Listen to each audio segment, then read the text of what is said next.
and what we believe in, that you cannot tax your way out of a recession. So I think that's going to be an opportunity. Another opportunity I see is the fairness doctrine. I'm willing to put resources in immediately to strike down any attempt to create a fairness doctrine in this country. I think that there are going to be many, many different opportunities like that available for us moving forward. We just have to be vigilant every day, watching the Obama administration, holding them accountable, making sure that they live up to their promises. I find it amusing that some of the people now are wanting to take this whole thing of good government and not live up to the responsibility of being the loyal opposition. That's what we've got to do, and we can do that with our friends all over the country on the net and on the web.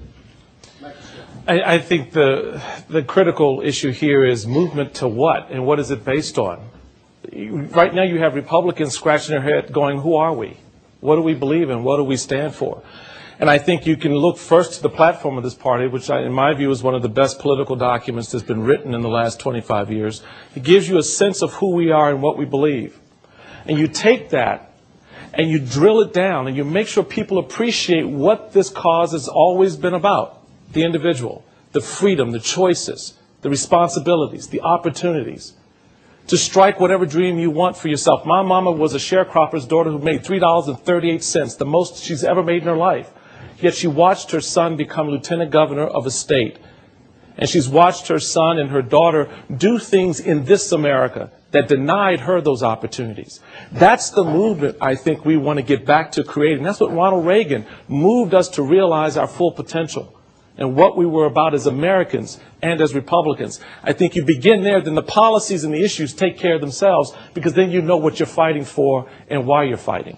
Okay. I think it's where we're going to take the fight to. We all are going to sound very similar on some of these questions, but the next fight for the Republican Party is the 36 governors races that are up and 33 U.S. Senate races. We're going to have to take the fight back to the ground, and the members of the National Committee understand that and know that. And with that, with the Obama administration overreaching and overpromising and building a bigger government, we're going to have our opportunities in our states to elect some very responsible, conservative Republicans. And we're going to be able to elect them in places that people don't think it's possible.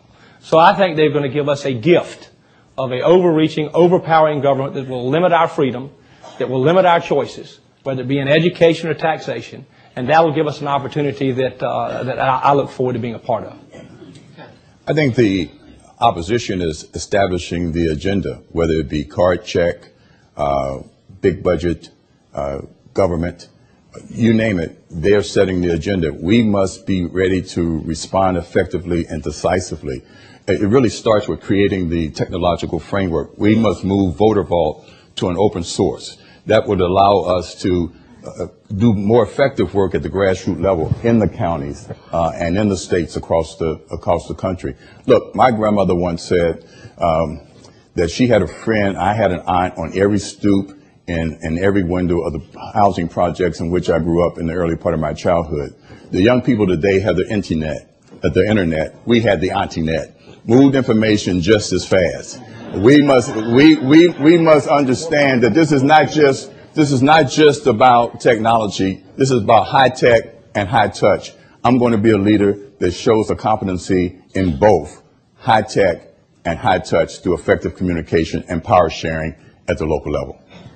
Yeah, I think if you look at where the conservative movement is going to go, or where the Republican Party in general will come back, I think we're going to find issues that will bring passion back to the fight. And the real question is, what is that going to be? I think one of the uniting factors for us will probably be something like a card check. The other one will be clearly the Obama administration has promised tremendous increases in spending, which either they're going to pay for by higher taxes or bigger deficits. So I think they're going to create tremendous opportunities for us as a party and as a movement to get involved and to regenerate kind of the grassroots fundamental activists around the country.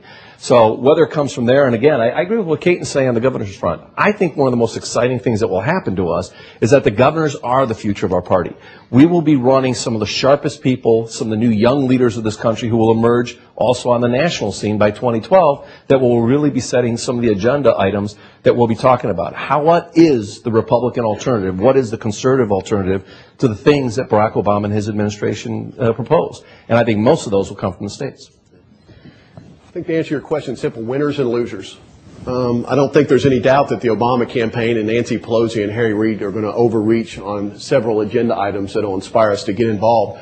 But the fundamental difference that's going to happen over the next couple of years is the Obama campaign is going to decide who the winners and losers are in this country.